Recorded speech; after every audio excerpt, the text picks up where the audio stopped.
Меня зовут Ярхамов Ильнур, и с вами проект «Татары мира».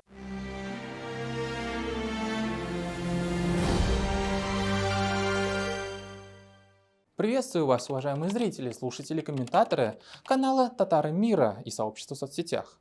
Поздравляю вас с наступлением долгожданного лета. Наверное, это одно из самых долгожданных лет, которые мы ждали за последние 2 года. Сегодня я вам расскажу о восприятии и манипуляции историческими фактами о Золотой Орде. На этот раз величие и высокий уровень золотоордынской цивилизации не оставил безразличным башкирских авторов. Дело в том, что в исторической мысли башкирских историков, я тут отмечу, что не говорю об исторической науке, ее у многих башкирских историков вообще нет.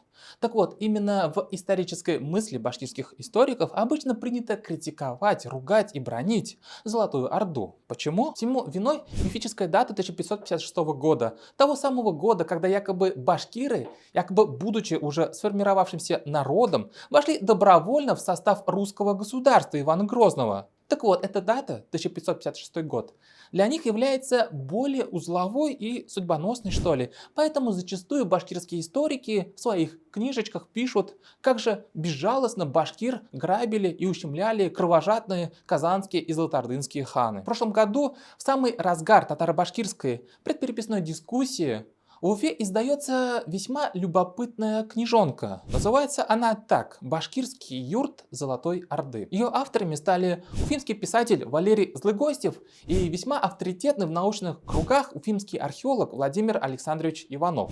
Сразу же заявлю, книжка «Башкирский юрт Золотой Орды» абсолютно ненаучная, сотворенная руками бессовестных фальсификаторов истории. Как в числе авторов оказался именитый и уважаемый уфимский археолог Иванов? Благодаря обману. Что еще больше доказывает аморальность авторов и исполнителей написания этой книги? К этому вопросу мы еще вернемся. Основную работу по редактуре окончательного текста книги проделал уфимский писатель Валерий Злыгостев. В общем, читать я вам эту книжку не советую, поэтому, чтобы сэкономить ваше драгоценное время, за вас эту книгу прочел я.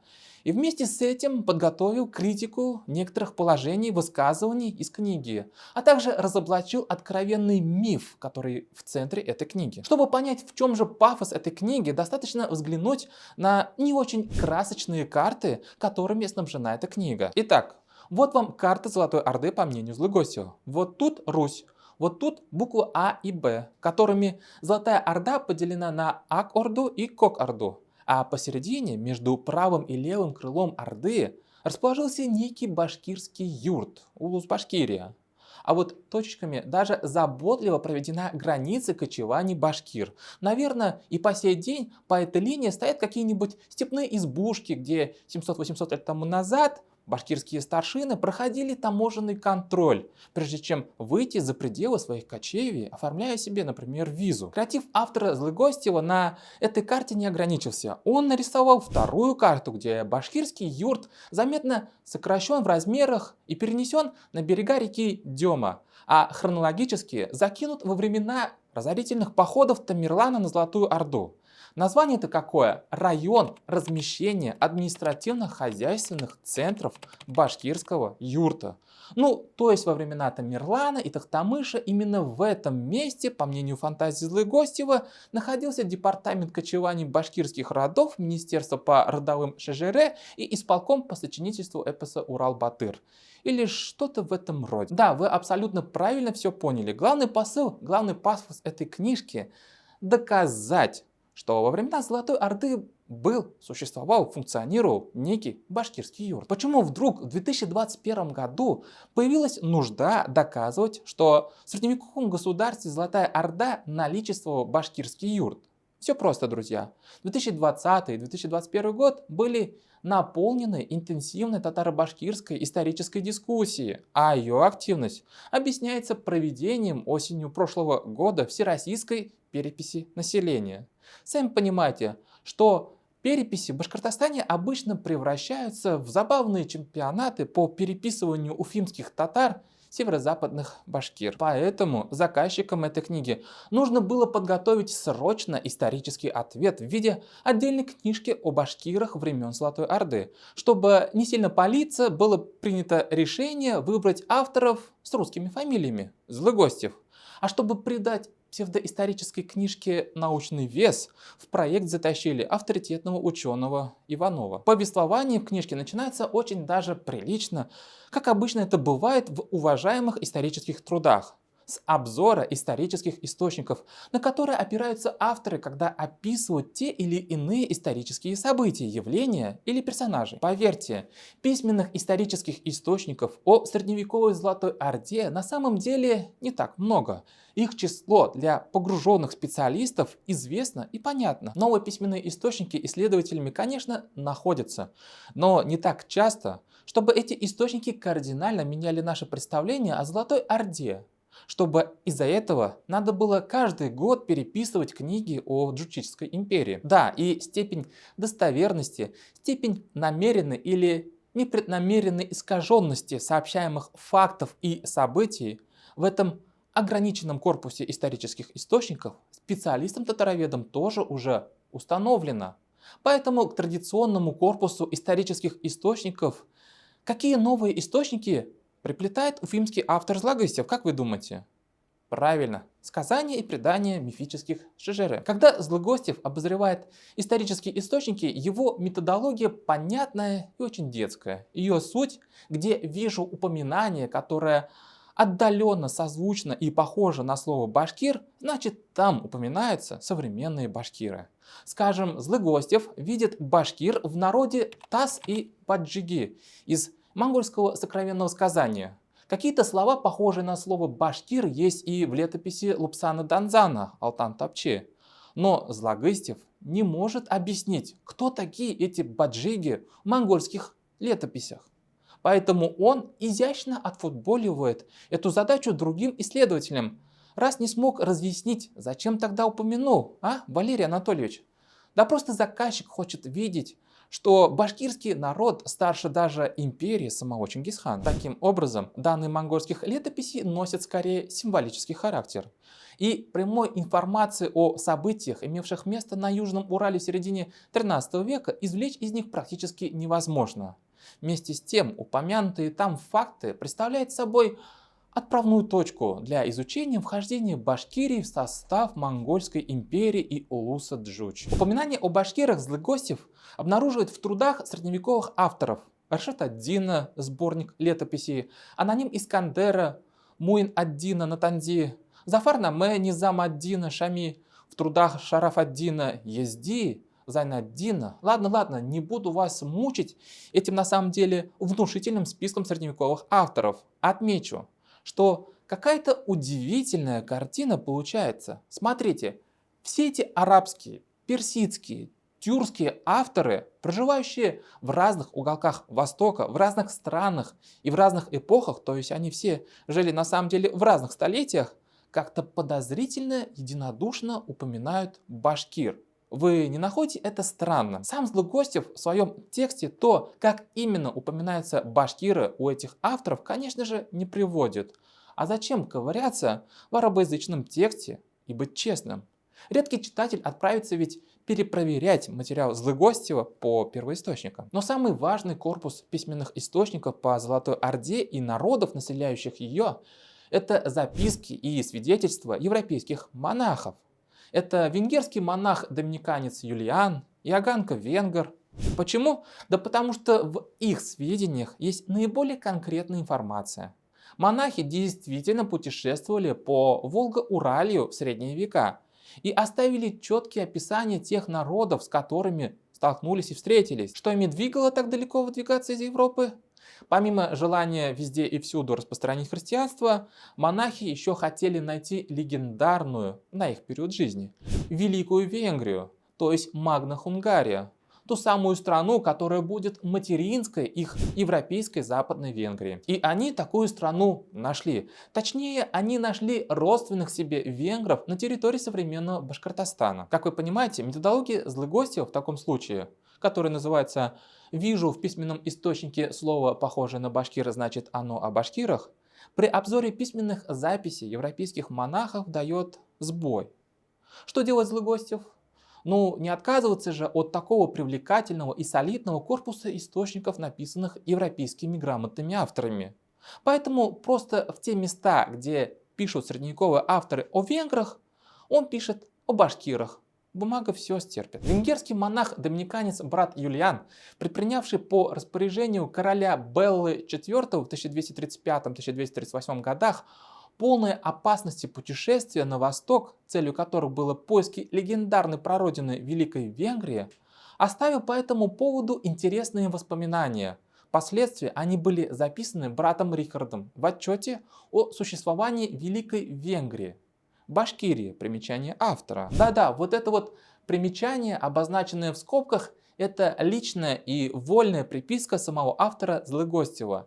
Не знал доминиканец брат Юлиан ни о какой Башкирии. Он побывал, как он считал, в Магна-Хунгарии. Задавался ли Злыгостев вопросом, что как же так получается, что на территории современного Башкортостана в начале 13 века европейские монахи размещают какое-то государство Великая Венгрия? Нет, конечно. Что стало основанием тому, что европейские монахи решили, что на территории современного Башкортостана 700-600 лет тому назад они посетили именно Магна-Хунгарию? Да, они просто общались с местным населением на венгерском языке. Этот факт не может обойти стороной и сам Злыгостев.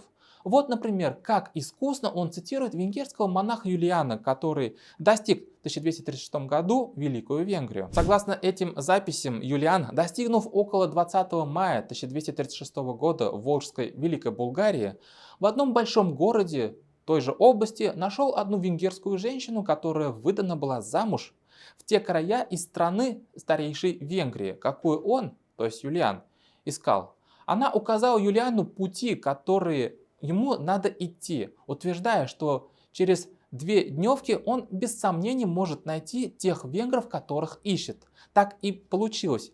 Ибо нашел он близ большой реки Итиль. Те, увидев его и узнав, что он венгр, немало радовались его прибытию и водили его кругом по домам и селениям и старательно расспрашивали о короле и королевстве братьев своих христиан. И все, что только он хотел изложить им и о вере, и о прочем, они весьма внимательно слушали, так как язык у них совершенно венгерский. И они его понимали, и он их. Объясняет ли нам как-нибудь уфимский писатель то, как так получается, что народ, который конкретно в 1236 году проживал на территории современного Башкортостана, вдруг увидел в венгерском монахе Юлиане собрата, который прекрасно понимал его язык? Нет, конечно. В общем, далее Злыгостев основательно заморачивается во все эти псевдоисторические фантазии башкирских историков, как сам великий Чингисхан раздал всякие там родоплеменные атрибуты типа клич, тамгу и так далее башкирским родам, как приблизил к себе знатных башкирских предводителей башкирских родов. А потом на тебе, венгерский монах пишет о каких-то венграх на территории Башкортостана в начале 13 века. На самом деле такую ситуацию он называет как исторический парадокс, тем самым прикрывая, что попал в исторический тупик. Башкиры в составе монгольских соединений уже в 1240-1242 годах могли оказаться на территории центральноевропейских государств Польши и Венгрии и участвовать в сражениях при Легнице и Шайо. Это ли не парадокс? Ведь всего несколько лет назад Юлиан, терпя ужасные лишения и теряя по пути на восток спутников, совершил, казалось бы, невозможное. Достиг другой, старейшей, Великой Венгрии, Башкирии. И это было без преувеличения одно из самых замечательных путешествий 13 века. Но вот прошло 5 лет, и те самые венгры-язычники, башкиры, на поиски которых было затрачено столько усилия, сами уже в рядах армии завоевателей оказались на благодатных равнинах Пушты, то есть Венгрии. А может, у такой исторической нестыковочки или парадокса есть самое простейшее объяснение? А может, весь тот легендарный нарратив башкир вокруг личности Чингисхана, который разгоняется башкирскими псевдоисториками, это на самом деле продукт генеалогического конструирования, то есть шежере, знатными башкирцами, землевладельцами, которые проживали в 15-17 веках на территории Белой Воложки, которая была во время Казанского ханства еще Акидель улусом. А кто такие эти башкирцы-лендлорды? Да это татары, а Беловоложье — это современная территория татарских северо-западных районов Башкортостана.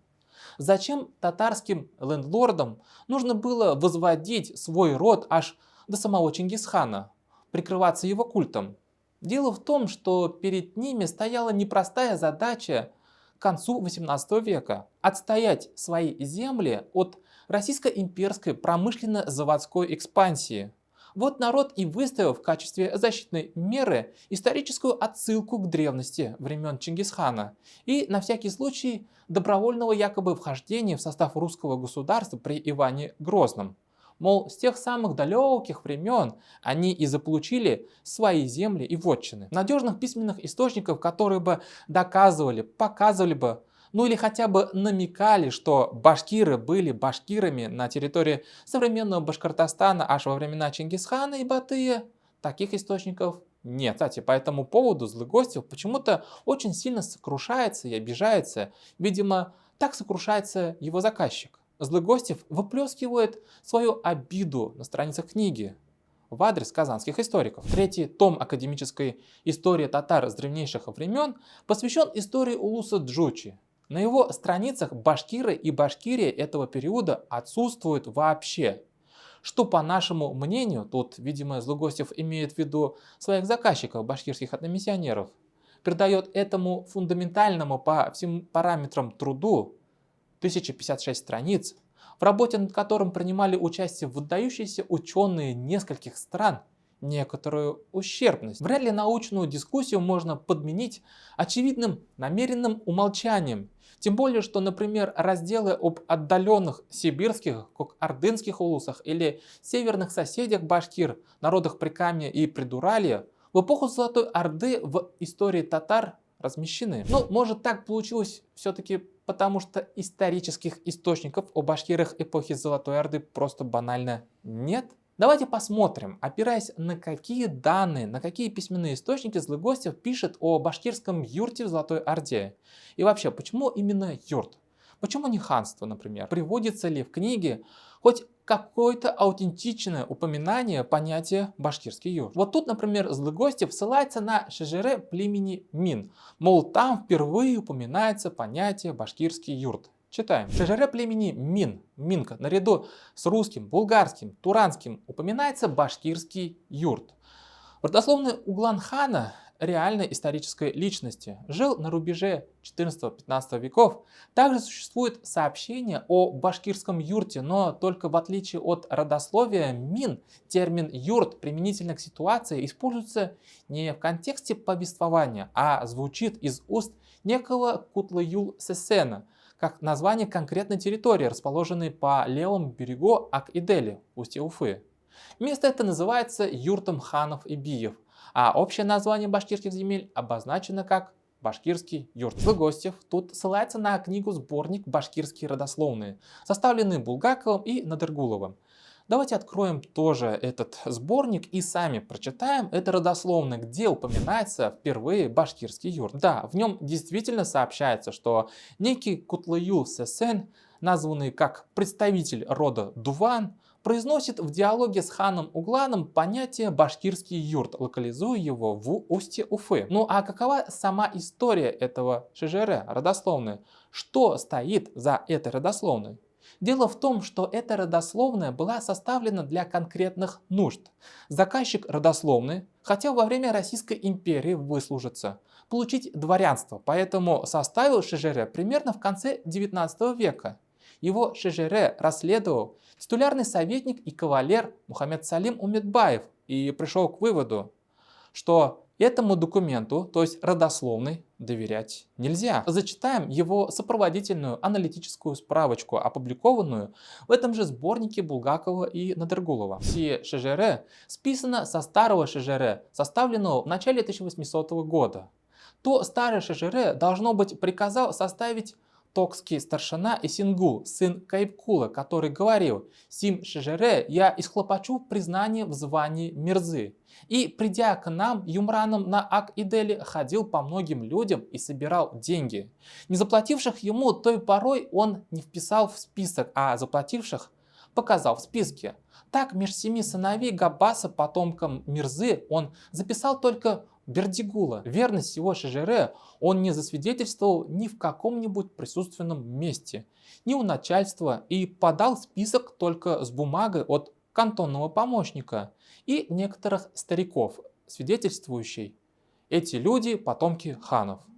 Военный губернатор князь Волконский в 1811 году написал распоряжение: людей, означенные в оном списке, не считать башкирами простого ряда, без выдачи, однако, документа о том, что они были дворяне и мирзы. По миновании многих лет, в 1870 году, аулы Юмран, Ибрагим и Тукус, а также токские аулы Юлдаш и Юлты, означенное распоряжение Волконского, список подали оренбургскому генерал-губернатору и спрашивая признание в звании мирзы.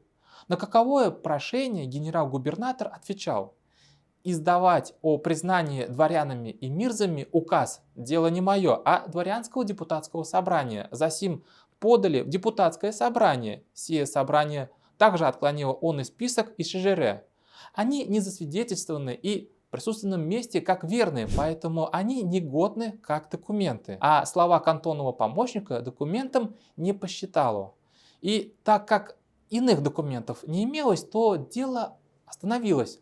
Так и не став людьми благородными, некоторые неудачники-негодяи говорили: дело не прекращено еще, мы еще будем хлопотать. Денежными поборами разоряли население, а отказ, то есть отвергающий их просьбу документ, их поверенные народу не показывают, ибо покажи они его, не останется у них предлога требовать денег. То есть, друзья, что получается? В 1800 году группа людей из нескольких деревень составляет Шежере по поручению токского старшины Исингула. Он начинает ходить по деревням и вымогать деньги в обмен на то, что впишет людей в родословную. Этой родословной он собирается доказать, что восходит к ханам.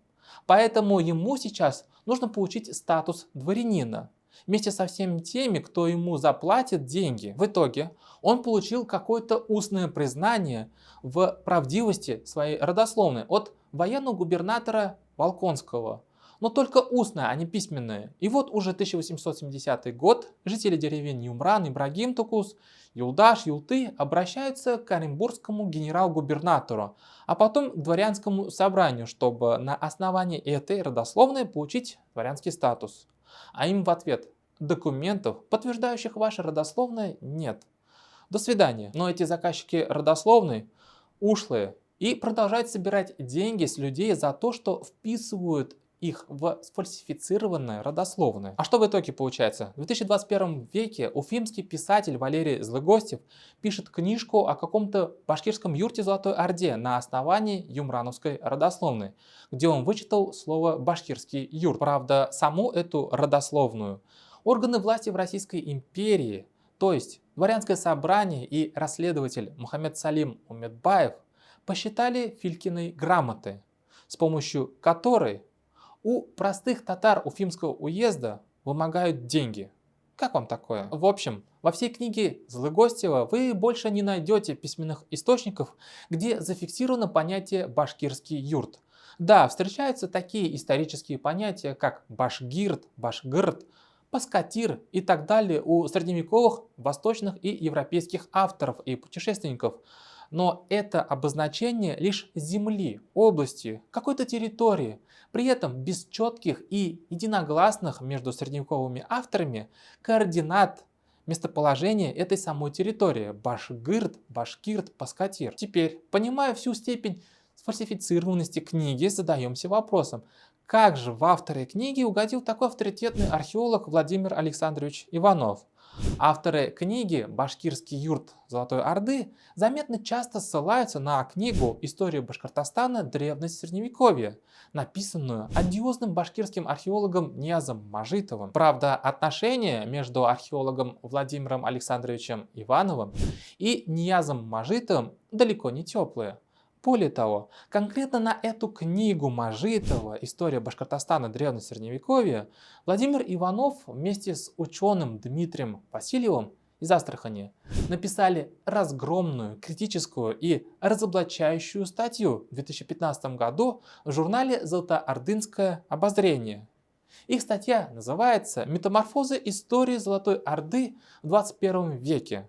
Владимир Иванов называет эту книгу Мажитова анахронизмом, фольк-хистори, скороспелым и археологически необоснованным. Обративших к литературе последних лет, освещающих историю Золотой Орды, читатель обнаружит в ней, что Золотая Орда – это некая федерация, в составе которой, кроме обычных улусов, находился и башкортское государство во главе со своими ханами.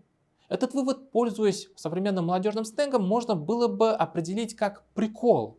Можно было бы, если бы на издании, которым оно опубликовано, не стоял гриф серьезного научного учреждения подразделения Российской Академии Наук. Разве может ученый, который разгромил в пух и прах книгу Мажитова, называя его фольк-хистори и каким-то приколом, разве может после всего этого археолог использовать книгу Мажитова как авторитетное издание, заслуживающее доверия? Ставить ссылки на нее в своем написанном тексте книги? Нет, конечно. На наш взгляд, археолога Иванова вовлекли в написание книги «Башкирский юрт в Золотой Орде», «Башкирский юрт Золотой Орды», откровенным обманом. То есть он написал часть своего текста, отдал его злыгостю, а тот без его согласия подверг текст редактуре, плюс свои фантазии прописал. В итоге получилась книжка еще прикольнее галлюцинации археолога Мажитова.